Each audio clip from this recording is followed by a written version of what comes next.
Здравейте хора, днес ще говорим за промените в училище, защото ни правят ремонт. И понеже Иво ни е гостен, да се запознаете с Иво. Иво, понеже ни е гостен, първи ще каже какви промени иска да има в училище. Да подновят изцяло стаите и да... Какво имаш предвид да подновят стаите? Какво да променят? Да сложат дигитални дъски, които може да се пише на тях, може да се включват електронните учебници и да става по-лесно всичко. Божи ти? Искам да има ескалатор или пък асансьор и учебниците да са ни дигитални с дигитални химикалки. И да можем да си пишем на тях. Да. Според вас, как може да намалим теглото на раницата ни, но пак да носим толкова учебница? Давайте. Иво? Не се сещам за такъв вариант. Боже. Като казах преди малко, електронни учебници. И може да има електронни такива тетрадки. Добре. Таблети, в които да се записват работи. А по двора, какво за извън училищните занимания, какво бихте променили или искате да направят? Да махнат стария цимет и да го подновят с нов. Защото старият може да се прибиш на него или друго. Да. Където ритат футбол? Да, като цяло без площадката, защото площадката я направиха през 2022 година. Само да подновят този цимет, където е до площадката. Да, на целия двор. Да, и да малко да окосят тревата. Да. Иво, ти понеже играеш в футбол, в футболното игрище, ти какво искаш да променят? Както каза Бъжето, да подновят цимента и да направят по-хубави врати. За футбол? Да. С мрежа, аз бих предпочел. Да, с мрежа, защото и да направят и ограждения от страни, защото много се гонят топките, влизат по автобусите, нали не е толкова приятно. Също като... Добре, да. И отделно да направят такава като площадка, само че с лостове, с такива неща спортни. Аз бих предпочел, като в другото училище, не е че крада идеята, но просто е готино да направят изкуствена трева. Но понеже ние имаме истинска, по-добре на по-малко време да я косят тревата. Може ли сега аз да кажа моята идея? Да. Моята идея да направят такава площадка, където могат да се тренират по-големите ученици и в тях по-малките, например, като се върнат по-малките, да има такива трамплини, където могат да скачат, защото в другото училище, където учи батко ми, има такива трамплини, даже не съм ходил. Съм скачвал на тях. Понеже скоро ни предстоят избори, казвам избори, ние сме малки, не мислим за тях, но понеже нашето училище се провеждат изборите в него. Вие радвате ли се, че има толкова много избори на годината? Да, защото има повече почивки и може да се починем от ученето. Ивчо? И аз мисля като Бъжето. А с извънкласната дейност, какво бихте казали, Ивчо? В какъв смисъл за извън? Извън класа, какво правиш, какво обичаш да правиш, къде ходиш? Аз обичам да тренирам карате. Каратиш, човек. Да, и обичам да излизам с моя приятел Балчо. Операторчето. Чакай. И с другия ни приятел, Пламчето, дето не иска да се показва. Да, Божи ти?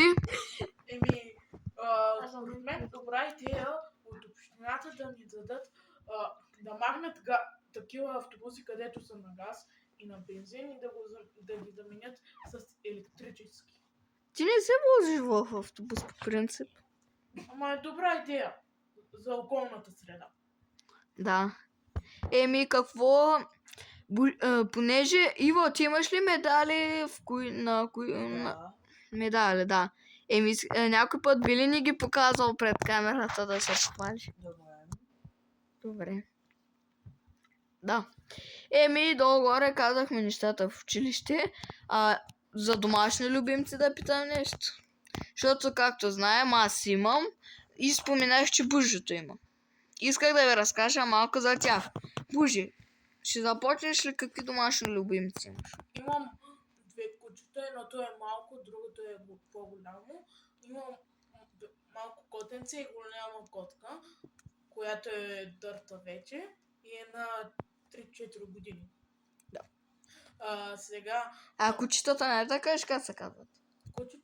голямото ми куче се казва Рико, като от филма Пингвините от Мадагаскар, и малкото се казва Бъкчо.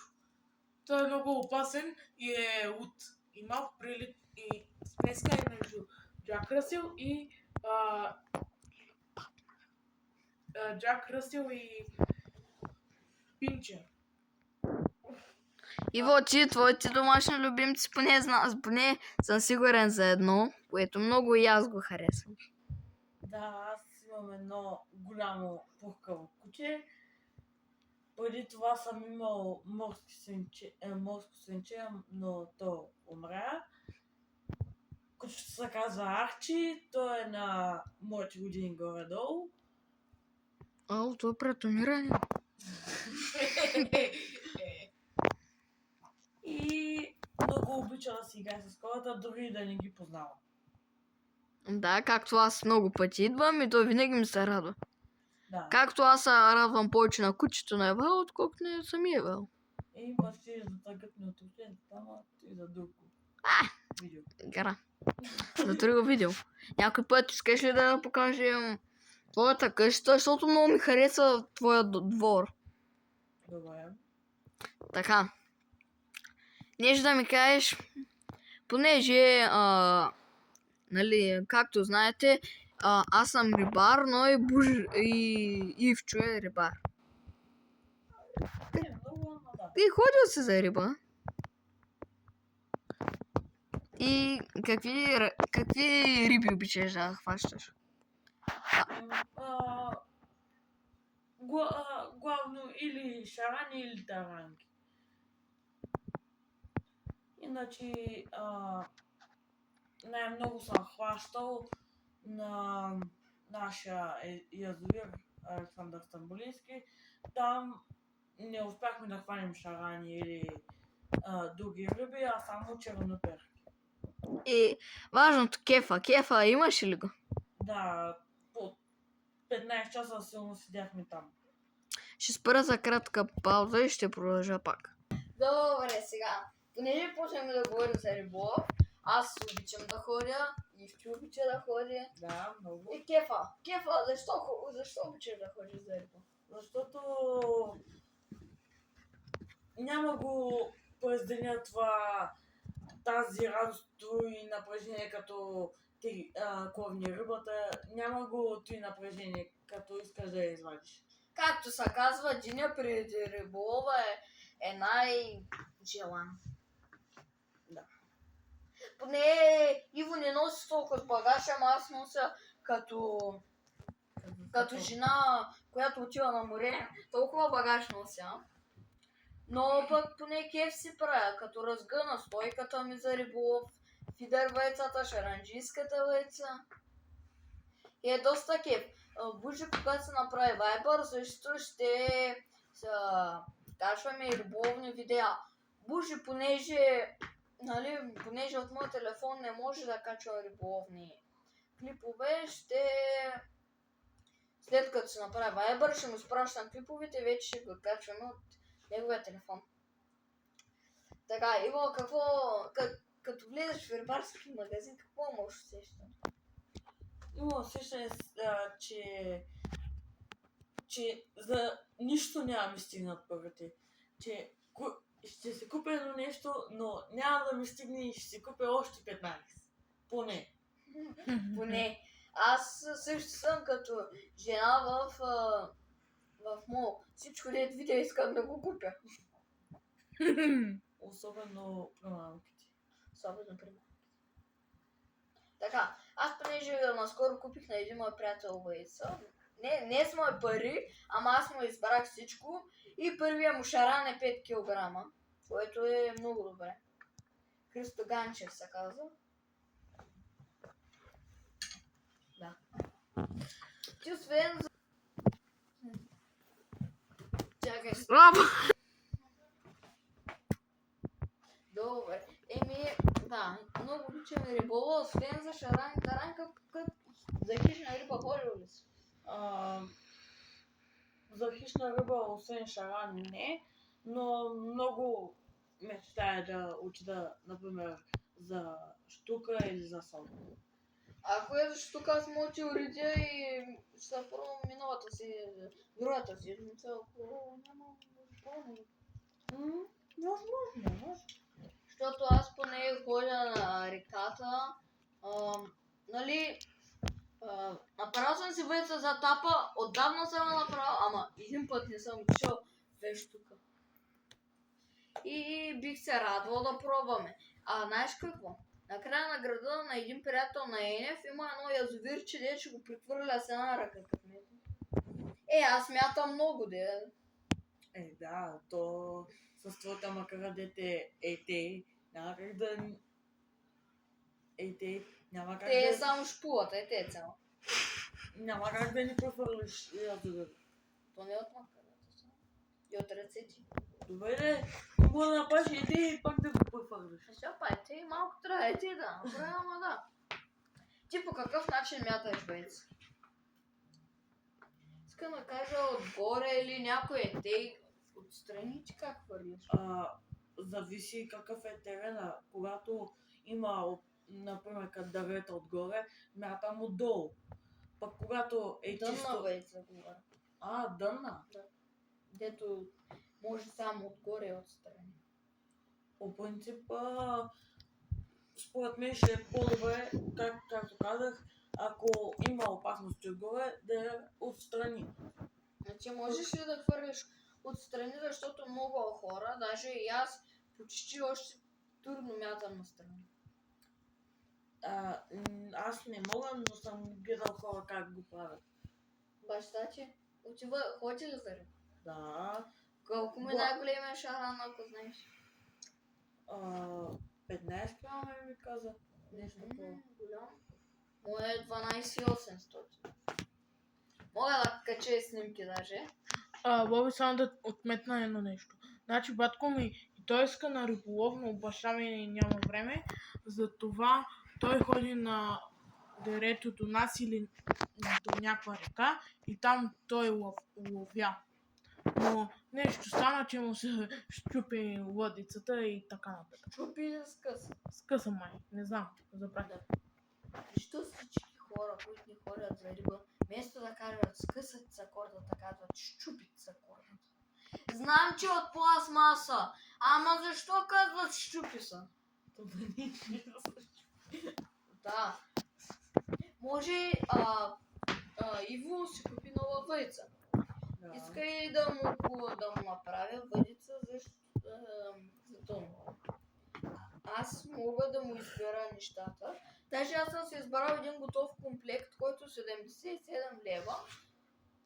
Даже, Боби, Мога даже да ти го покажа. Въдицата е за сом, здрава е. Поне 15 кг ще издържи. Кордата също е дебела. нали видя, като идва от дома последния път, нали видя въдицата дето долу? Оказвате се, че няма нищо не е възможно. Абсолютно нищо. Само има една корда и... Ако искаш, аз мога да ти махна старата корда, да ти навия новата и да ти очистя въдицата. Въпросът е дали макарата става. Ще я пробваме. Ще я пробваме. Сега операторът, който ме замества, и той ходи много за риба. И се потикви го казва в камерата, се усмихва. Ти нещо да кажеш за риболова, мой човек? Не. Няма да кажеш, добре. Дето ходи най-много за големи риби с дядо си. С мен сега не мога да диша чак. Така. Опа. На заместника оператора изобщо не мога да снима.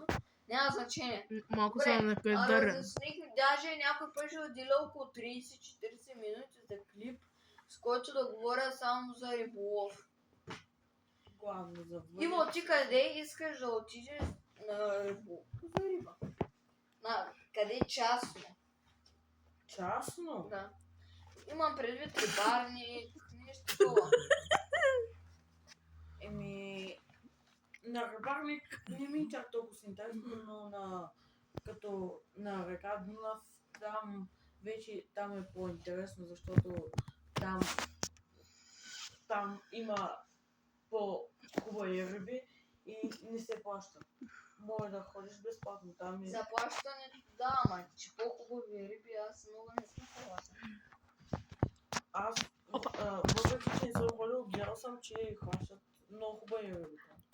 Ама те са за специални захранки и един обикновен човек, като мен е тебе и него, не може да хване риби. Чакай да го покажа. Ще спрем за кратка пауза, Добре, продължихме, защото оператора не разбира да му обясня малко работи.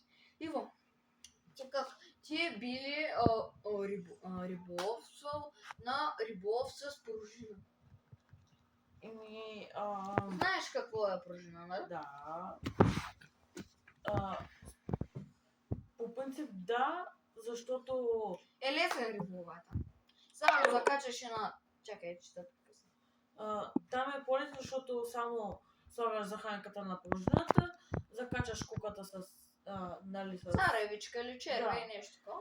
Фърляш и то самата захранка от пружината, като влезе във водата, се разпада и пада на земята и те става по-лесно Да. за... И шарана засмуква, правда? Така яде и си яде от захранката, като види царевичката, че е по-обямиста, по-цветна, решава да лапне нея и се закача, защото върху пружината има олово, което тежи. Има и други методи, ама според мен за начинаещи като тебе, според мен е по-добре с риболов с пружина. Защото не ти трябва специални захранки, можеш и с хляб да го направиш. Да. Да, наистина за начинаещи или пружина или хляб, защото те с по-сложните захранки са за по-напреднали. Аз понеже практикувам с тия захранки, ми отнема до 30 минути да се сгъна и да се хвърля вече нагоре. Пак с една пружина налепвам качамака отгоре, царевичката и го мятам за две. Но пък, че са по-обемисти, по-уловисти тия методи с готовата захранка от магазина, по-увяста според мене. С топчета. Аз ако искаш утре или от други ден, може да ти купя една корка, от тя струва 5, 6, 7 лева. Ще купя една пружина за 1 лев. Купила плетелва. И ще ти вържа кука. И ще ти направя въдица. Добре, съгласен съм, само тати трябва да знае, защото... Да разреши, да. Така, също да те питам. Дават ли ти да отидеш с мен на рибари? По принцип вече ми дават, но от последния път, като ходихме на дерето долу, стана нещо с макарата. Оправихме я и тати каза да внимавам и ще може да ме пуска, ако внимавам много с колата, защото... Да, ма тя моя макара беше пластмасова, тя просто изобщо от първия изглед не ми харесваше. Не, че нещо искам да ти кажа, че да, и таз е като че ли по-скъпа изглежда. По-надежда. по-надежна и е много хубава. Като метнеш на знаеш колко хубаво се чува, като ти вземи аванса рибата. Направо галюша ти. Аз понеже съм ходил много на частни водоеми, хващал съм голяма и малка риба. И ти според тебе, коя риба се дърпа повече? Вече вадиш една риба 30 минути. Коя риба дърпа повече? Като вече се е морил 30 минути, един шаран 5 кг или един шаран 25 кг? 5 кг, защото той е и без той по-лек и не се изморява толкова бързо. Да, понеже са стари вече и много тежки, рибите на голяма възраст дърпат се в един момент и след 5-6 минути умаляват вече. Аз примерно съм хващал един шаран, който беше около 4-5 кг, нещо такова. Бях се клипсирал на макарата и тръгна да ми взе аванс. Стигна до клипса и ще ми скъса кордата и аз бързо го откачих и почнах да вадя риба. Той ми беше най-голямата риба в живота. После хванах един 5 кг, после хванах един към 6, 7, 8, още не мога да преценя колко килограма е. Един 12,800. Повечето са голи шарани. И беше много готино. Запознах се с едно момче от София и той каза, че някой път може да отидем на Герман. Един гьол на Мишо от Twitch Fishing, който стигна 120 000 абоната.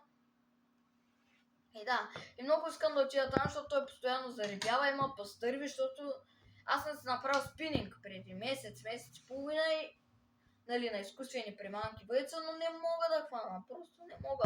И зато искам да отида там при Мишо, поне да хвана една штука или сон на нещо. Да спаш. Да си пробвам въйцата.